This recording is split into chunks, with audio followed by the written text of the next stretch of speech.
এই গল্পটি সম্পূর্ণভাবে প্রাপ্তবয়স্ক এবং প্রাপ্তমনস্ক শ্রোতাদের জন্য। অন্ধকারের আস্তরণে ঢাকা রাত, এক ভয়ানক নিস্তব্ধতা গ্রাস করেছে গোটা চরাচরকে। চারিধারের প্রকৃতি যেন এক গম্ভীর মৌনব্রত ধারণ করে অতি গোপনে ঘটিয়ে চলেছে কোনো অলৌকিক যজ্ঞ। সুবিশাল মাঠখানি যেন পুরোটাই সারি সারি বট ও অসত্য দিয়ে মোড়া। এমনই একটি পথ ধরে যেন প্রায় হতবুদ্ধি হয়ে ছুটে চলেছে 10 বছরের ছোট্ট রঘু। তার হাতে ধরা একটি জ্বলন্ত হারিকেন। এই নিদারুণ গাঢ় অন্ধকারাচ্ছন্ন পরিবেশে আলোর একমাত্র উৎস। সে বারবার চিৎকার করে বলছে, এই এই দাঁড়াও, ওই ওই পথের মালা যে আমার, তুমি কেন নিলা? ফেরায় দাও। কিন্তু যার পিছু করছে রঘু, তার অবয়বটা যেন কেমন ঝাপসা ঠেকছে। পরিধানের কালো জোব্বা আর অতিকায় শরীর ছাড়া আর কিছুই বোঝার জো নেই। হঠাৎ একটি পুকুরের সামনে এসে সেই অদ্ভুত অবয়বটি দাঁড়িয়ে পড়ল এবং ঘুরে তাকালো রঘুর দিকে। রঘু হাঁপাতে হাঁপাতে তার সামনে পৌঁছায়। তার মুখের পানে চেয়ে দেখবার চেষ্টা করে, কিন্তু না, হারিকেনের জ্বলন্ত অগ্নিশিখার আলো যেন সেই ঝাপসা অবয়বের অসীম অন্ধকারকে ভেদ করতে পারল না। কিন্তু তার গলায় জড়ানো পুঁথির মালাখানি জল জল করে উঠল। ফলত সে কেবলই হাত বাড়িয়ে করুণ কণ্ঠে অনুরোধ করল। তার চোখ তখনও চেয়ে রয়েছে সেই অদ্ভুত মূর্তিটির দিকে।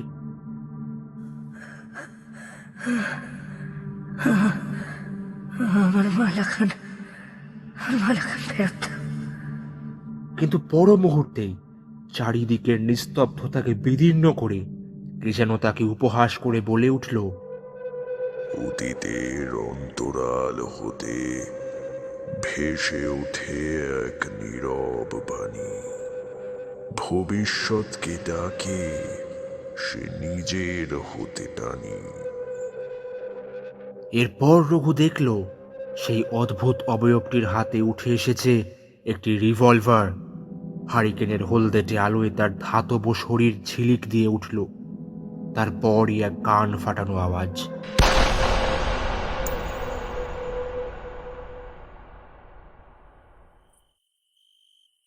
ঘুম থেকে উঠে বসল রঘু।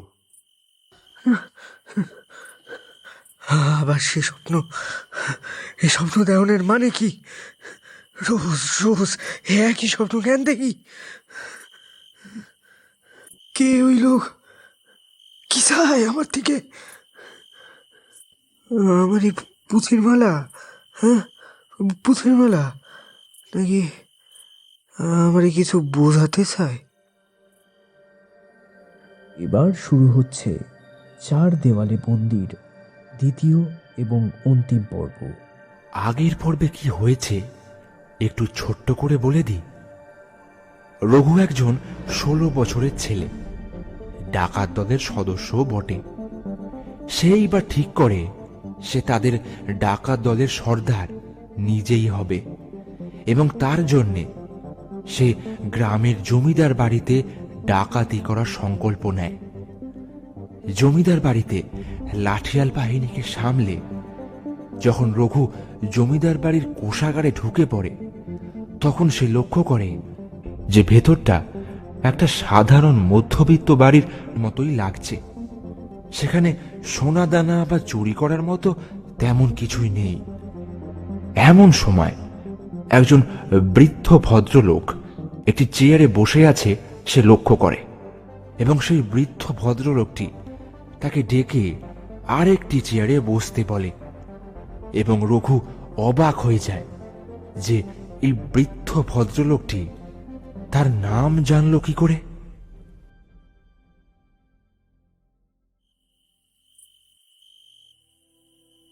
বৃদ্ধ লোকটি বলল, আমি তো তোমাকে তোমার নামটা দিয়েছি। আমি হচ্ছি এই গ্রামের এককালের নাম করা জ্যোতিষী শ্রী ভবানী প্রতাপ ভট্টাচার্য। তোমার মা আমার কাছে এসেই তোমার নামকরণ করিয়েছে। তোমার গলায় ওই ওই ওই যে পুঁতির মালাটা তোমার বাবা দিয়েছে না মারা যাওয়ার আগে, ওটা পরে থাকবে শেষ জীবন অবধি, তোমাকে রক্ষা করবে। রঘু বলল, আমার বাপ তো কাউরেই মালার ব্যাপারে কিছু কয় নাই। তাছাড়া এ আমার ঠাকুরদার সময় থেকে চলে আসছে। বংশের পুরুষেরা তাদের প্রথম ছেলেদের এই মালা নিজে হাতে পরায় দেয়। মাইয়া মানুষের তো আর এসব কাম নয়, বোঝেনি তো। তবে আমি এসব মালা টালায় বিশেষ মানিনি। এরপর বৃদ্ধ ভদ্রলোকটি বললেন, সেও একদিন হবে, কিন্তু আমার সাথে এমন কিছু ঘটনা ঘটেছে যার পর থেকে আমি এটা বুঝেছি, এই জীবনে যা ঘটে সবই মহাকালের ইচ্ছে, সবই মহাকালের ইচ্ছে। রঘু সামান্য তির্যক ভঙ্গিতে বললে, আপনি যে কি সব বলতেছেন, বড় অদ্ভুত লাগছে।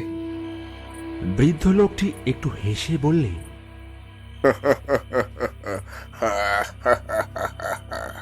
আজ অব্দি যে আমার সাথে দেখা করেছে তার ঠিক এমনই মনে হয়েছে। তবে জানো, আমার একটা গুণ রয়েছে, আমি লোকের চোখ দেখে তার ভবিষ্যৎ বলে দিতে পারি। আমি এও জানি তুমি কবে মারা যাবে, তোমার জীবনেও বিয়ে হবে না, এবং তুমি কলকাতা তথা পশ্চিমবঙ্গের সব থেকে ভয়ঙ্কর অপরাধী হয়ে উঠবে।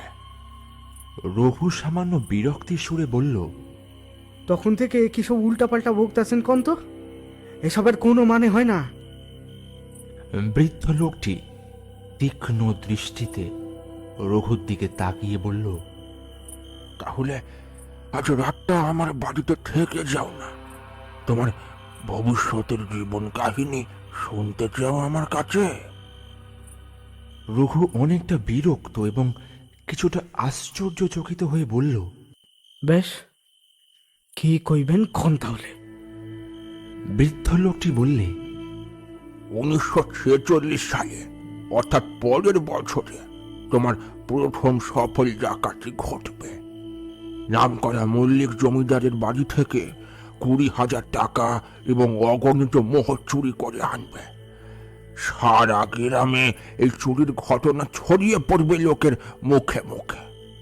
মল্লিকদের সাথে ইংরেজদের বেশ ভালো সম্পর্ক, তারা ইংরেজদের সাথে কথা বলিয়ে তোমার পরিবারকে মেরে ফেলার চেষ্টাও করবে। বাধ্য হয়ে তোমাকে এবং তোমার দলের প্রত্যেককে পরিবার সহ এই গ্রাম ছেড়ে পালাতে হবে। সাথে তোমরা নিয়ে যাবে অল্প কিছুটা পরিমাণে চুরি করা টাকা এবং স্বল্প কিছু মোহর। এই নিয়ে তোমরা সবাই কলকাতা চলে যাবে। রঘু হেসে বললে, গল্প তো ভালোই বানান দেখতেছি। তার জ্যোতিষীর পাশাপাশি মাঝে সাঝে লেখা টেখাও হয় নাকি? কার করে ওটা হয়নি?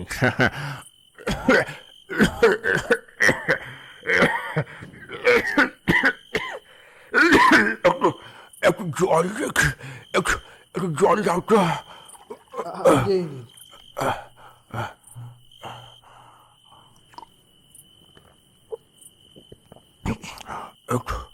একটু জল খেয়ে বাকিটা বলছি।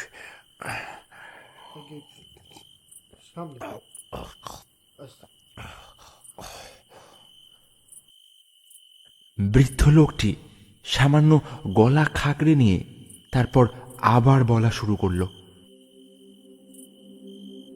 1947 সালের 15ই আগস্ট ভারত স্বাধীনতা পাবে।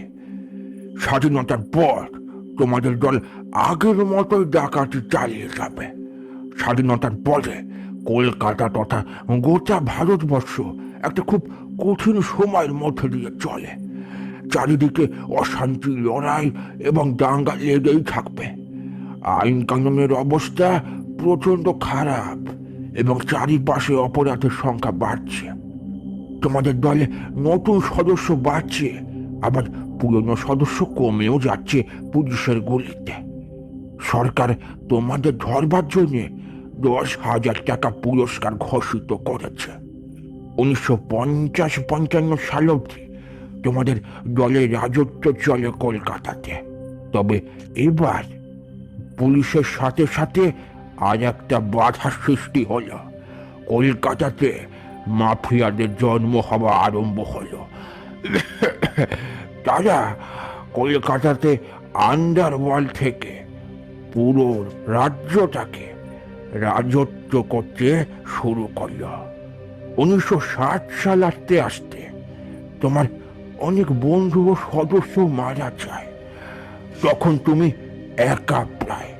সেই 10 বছর আগের মতো তোমার দলের আর সেরকম দাপট নেই। ইতিমধ্যে কলকাতাতে ক্রাইম রেট অনেকটা বৃদ্ধি পেয়েছে। আসলে বয়স হয়ে গেছে তো, তাই বেশিক্ষণ কথা বলতে পারি না, হাঁপিয়ে যায়। তা যা হোক, এরপর ডাকাত দলের শক্তি কলকাতাতে ক্রমশই হারিয়ে যেতে লাগে এবং তুমি ক্ষমতার লোভে আর পুরো কলকাতাতে নিজের আধিপত্য কায়েম করতে তোমার ওই দলকে নিয়ে নেমে পড়লে কলকাতার মাফিয়া ওয়ার্ল্ডে। প্রথমে ড্রাগ এবং বন্দুকের বেআইনি ব্যবসা শুরু করলে। প্রথমে কলকাতারই বড় বড় গ্যাংয়ের সাথে এই বেআইনি ব্যবসা চালালে। ক্ষমতা জাহির করে মাফিয়া লিডারের নেক নজরে এলে।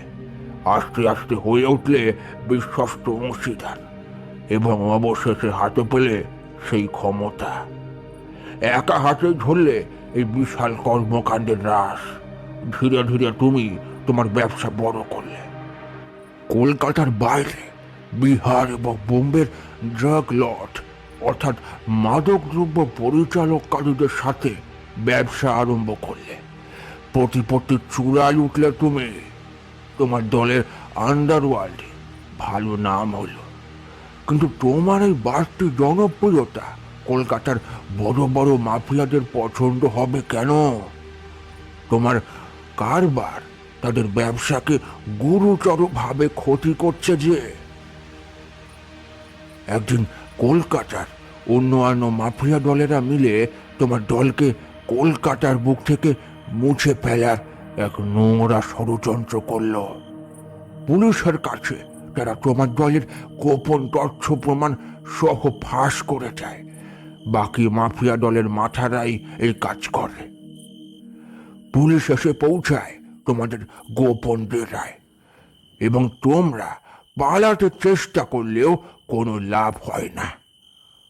তোমাদের এতদিনের প্রিয় বন্ধু বিমল এনকাউন্টারে মারা যায়, কিন্তু শেষ নিঃশ্বাস ত্যাগের আগে তোমায় বলে যায়,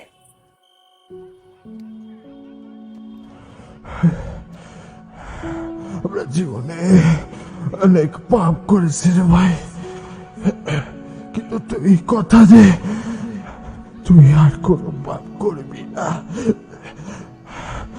আর পারলে এইভাবে প্রায়শ্চিত্ত করে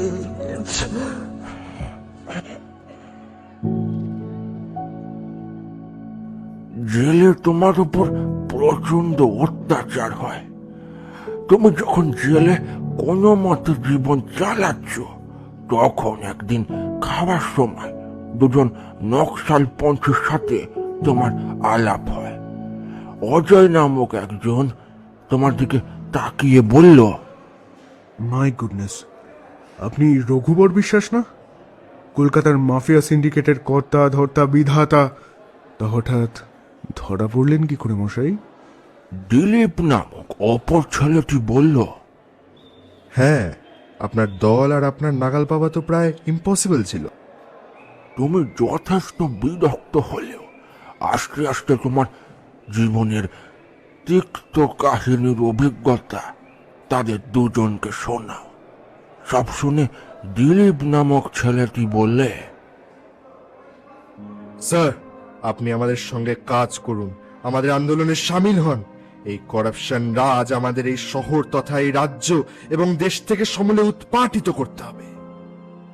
হ্যাঁ স্যার, আপনার কন্ট্যাক্টস আর আমাদের মুভমেন্ট যদি একসঙ্গে চলে, তাহলে আমাদের আর কেউ আটকাতে পারবে না। এই জনবিরোধী নেতা অফিসার্স সবাইকে আমরা রাস্তায় এনে ফেলবো। নইলে এরা সারা জীবন সাধারণ মানুষকে এইভাবেই নিজেদের জাতাকলে পিষতে থাকবে। তারপরে দিলীপ বললে, আপনি যদি আমাদের এই মহৎ কাজে যোগ দেন তাহলে আপনি মানুষের জন্য কিছু ভালো করবেন এবং আপনার পাপের প্রায়শ্চিত্ত নিশ্চয়ই হবে।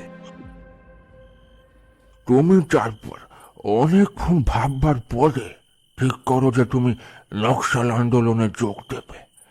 জেল থেকে বেরোবার পর তুমি নকশালদের আশ্রয় দাও ও আর্মস সাপ্লাই করা শুরু করো। তারপর নকশাল আন্দোলন শেষ হওয়ার সাথে সাথে তুমি নিজেকে গুটিয়ে নাও। খানিকক্ষণ চুপ করে থাকলো রঘু, তারপর বলল, এত পাপ কর্মকরণের পর শেষ জীবনে কি আমি আর শান্তি পাবো? বৃদ্ধ লোকটি বললে, তুমি তোমার শেষ জীবনটা খুব কষ্টে কাটাবে। তুমি শান্তিতে ঘুমোতে পারবে না। তোমার স্বপ্নে তোমার সব মৃত বন্ধু এবং মৃত সঙ্গীর মুখ ভেসে উঠবে। তুমি তোমার ছোটবেলার প্রিয় বন্ধু বিমলকে রোজ স্বপ্নে দেখবে। সে বারবার বলবে তার মৃত্যুর জন্য তুমি দায়ী, কেবল তুমি দায়ী তার মৃত্যুর জন্য। তুমি তুমি পাগল হয়ে যাবে। তুমি ভগবানকে দোষারোপ করবে এবং একবার, অন্তত একবার প্রায়শ্চিত্ত করার সুযোগ চাইবে এবং ভগবান অবশেষে সে সুযোগটা দেবে। আজকে আজকে আজকে 2003 সালের 25শে অক্টোবর আমি আমি আমি আমার আমার পাপের প্রায়শ্চিত্ত করব। আজকে আজকে আমার পাপের প্রায়শ্চিত্ত করব আমি। রঘু একটু চিন্তিত হয়ে বলল, 2003 সাল? কি কন কি আপনি? আমার তো কিছু মাথায় ঢুকতেছে না। অতীতের অন্তরাল হতে ভেসে ওঠে এক নীরব বাণী। ভবিষ্যৎকে ডাকে সে নিজের হতে টানি। কে মনে পড়ে সেই ছোটবেলায় দেখা স্বপ্নের কথাগুলো? মনে পড়ে? রঘু তার ছোটবেলায় বারবার দেখা সেই স্বপ্নটা আস্তে আস্তে মনে করতে লাগলো। অন্ধকারের আস্তরণে ঢাকা রাত, এক ভয়ানক নিস্তব্ধতা গ্রাস করেছে গোটা চরাচরকে। চারিধারের প্রকৃতি যেন এক গম্ভীর মৌনব্রত ধারণ করে অতি গোপনে ঘটিয়ে চলেছে কোনো অলৌকিক যজ্ঞ। সুবিশাল মাঠখানি যেন পুরোটাই সারি সারি বট ও অসত্য দিয়ে মোড়া। এমনই একটি পথ ধরে যেন প্রায় হতবুদ্ধি হয়ে ছুটে চলেছে 10 বছরের ছোট্ট রঘু। তার হাতে ধরা একটি জ্বলন্ত হারিকেন। এই নিদারুণ গাঢ় অন্ধকারাচ্ছন্ন পরিবেশে আলোর একমাত্র উৎস। সে বারবার চিৎকার করে বলছে, এই এই দাঁড়াও, ওই ওই পথের মালা যে আমার, তুমি কেন নিলা? ফেরায় দাও। কিন্তু যার পিছু করছে রঘু, তার অবয়বটা যেন কেমন ঝাপসা ঠেকছে। পরিধানের কালো জোব্বা আর অতিকায় শরীর ছাড়া আর কিছুই বোঝার জো নেই। হঠাৎ একটি পুকুরের সামনে এসে সেই অদ্ভুত অবয়বটি দাঁড়িয়ে পড়ল এবং ঘুরে তাকালো রঘুর দিকে। রঘু হাঁপাতে হাঁপাতে তার সামনে পৌঁছায়। তার মুখের পানে চেয়ে দেখবার চেষ্টা করে, কিন্তু না, হারিকেনের জ্বলন্ত অগ্নিশিখার আলো যেন সেই ঝাপসা অবয়বের অসীম অন্ধকারকে ভেদ করতে পারল না। কিন্তু তার গলায় জড়ানো পুঁথির মালাখানি জল জল করে উঠল। ফলত সে কেবলই হাত বাড়িয়ে করুণ কণ্ঠে অনুরোধ করল। তার চোখ তখনও চেয়ে রয়েছে সেই অদ্ভুত মূর্তিটির দিকে।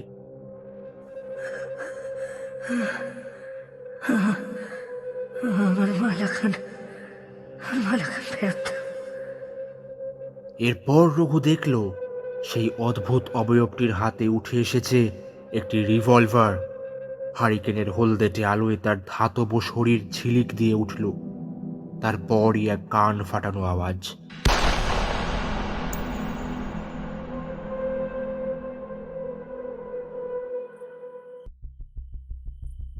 হ্যাঁ হ্যাঁ, এই স্বপ্নটাই রঘু ছোটবেলায় রাতের পর রাত দেখেছে। তার মাঝরাতে ঘুম ভেঙে যাওয়ার কারণ কেবলমাত্র এই স্বপ্নটা। কিন্তু এই স্বপ্নের কোনো বাস্তব মানে সে আজ অব্দি খুঁজে পায়নি। তবে আজ যেন এই স্বপ্নের সাথে বাস্তবের মিল সে খুঁজে পাচ্ছে। রঘু বলল,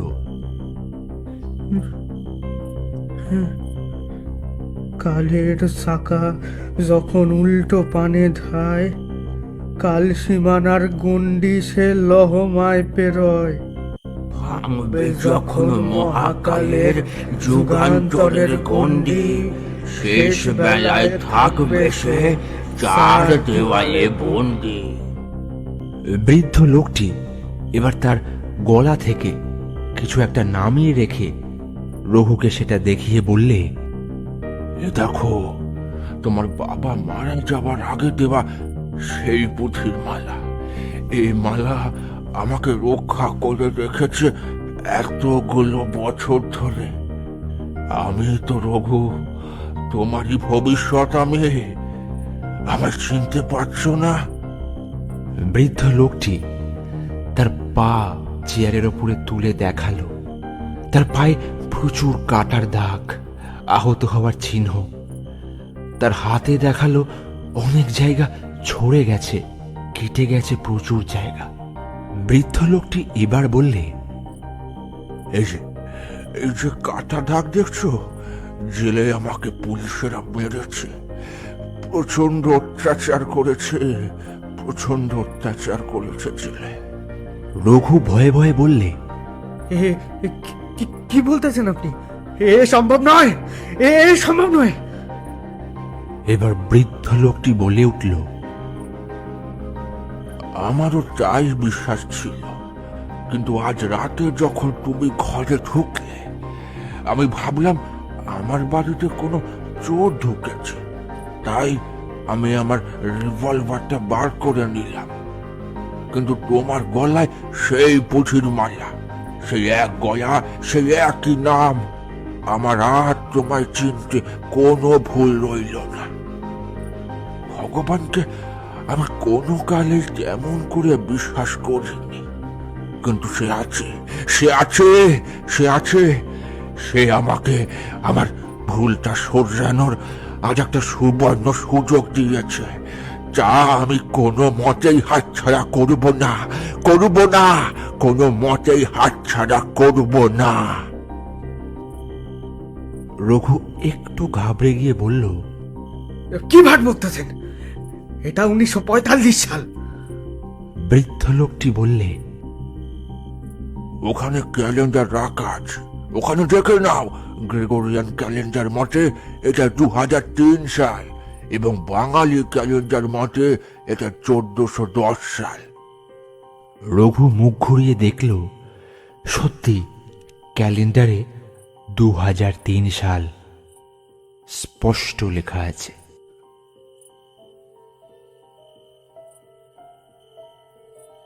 রঘু প্রচন্ড ভয়ে কাঁপতে কাঁপতে বলল, এ কেমনি সম্ভব? এ হইতে পারে না, না না না, এসব হইতে পারে না। আপনি ভোজবাদি করতেছেন না? বলেন ভোজবাদি করতেছেন না? আমারে বোকা বানাইতে পারবেন না, আমারে বোকা বানাইতে পারবেন না। অনেক হয়েছে, এবার এসব খেলা বন্ধ করেন। বৃদ্ধটি এবার তার রিভলভার তুলে বলল, আজ তোমাকে মেরে আমি আমার পাপের প্রায়শ্চিত্ত করব। রঘু ভয়ে চেঁচিয়ে উঠল এবার। আপনি কি পাগল হয়ে গেছেন? আচ্ছা, আপনি আমার ভবিষ্যৎ তো, হ্যাঁ বলেন, ভবিষ্যৎ তো। সেখানে যদি আপনি আমারই মেরে ফেলেন, তাহলে আপনার অস্তিত্ব থাকবে কেমনে সেটা ভাবেন। বৃদ্ধ লোকটি বলল, সে সেটাই তো আমি চাই। হ্যাঁ হ্যাঁ, সেটাই তো আমি চাই। এই জগৎ থেকে আমার অস্তিত্ব মুছে যাক। এই ৭৪ বছরে আমার জন্য যাদের প্রাণ গেছে, তারা যদি আবার প্রাণ ফিরে পায়, এই আমার সব থেকে বড় সাধনা।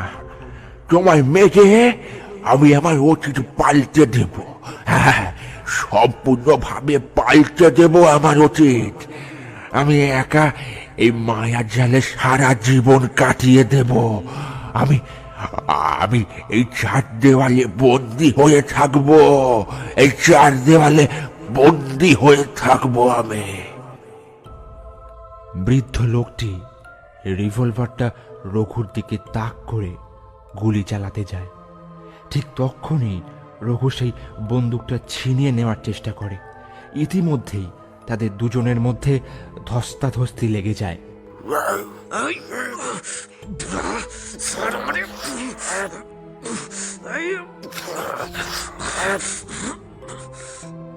এবং হঠাৎ একটা গুলি চলার আওয়াজ দিক বিদিক বিদীর্ণ করে দেয়।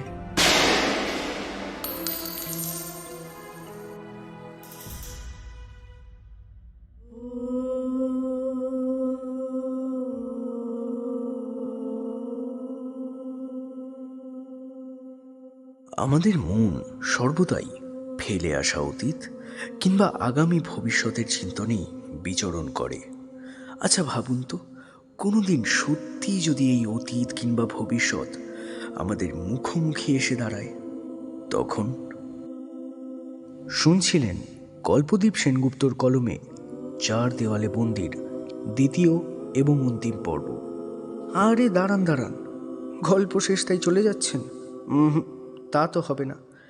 গল্প যদিও শেষ, তবে কথা যে এখনো বাকি। এখন আমাদের সাথে উপস্থিত রয়েছে গল্পের লেখক স্বয়ং। তাই এই শেষ মুহূর্তে আমি অনুরোধ করব কল্পদীপকে কিছু বলতে। হাই, আমি কল্পদীপ। আমার একটি ক্ষুদ্র প্রয়াস আপনাদের সামনে তুলে ধরার চেষ্টা করেছি। শুধু আমি না, এই থ্রিলার গল্পটির পেছনে যে দাদারা ক্যারেক্টারের ভয়েস মিউজিক এডিট করেছে, তাতে গল্পটি কতটা সার্থকতা লাভ করেছে তা শুধুমাত্র কমেন্টের মাধ্যমে আপনারাই আমাদেরকে জানাতে পারবেন। আর আমরাও জানি আপনারাও আমাদেরকে উৎসাহিত করবেন, যাতে আরও অনেক গল্প আপনাদেরকে উপহার দিতে পারি শেষ পাতার গল্প এই চ্যানেলটির মাধ্যমে। আর হ্যাঁ, অবশ্যই চ্যানেলটিকে লাইক এবং সাবস্ক্রাইব করতে ভুলবেন না কিন্তু। নমস্কার। তাহলে কল্পদীপের মুখে তো সব কথাই শুনলেন। আমার তাই আজ আলাদা করে কিছুই বলবার নেই। শুধু এইটুকুনি বলবো যে আমরা আবার ফিরে আসব এরকমই সমস্ত রোমাঞ্চকর গল্প নিয়ে। তব তক স্টে টিউনড।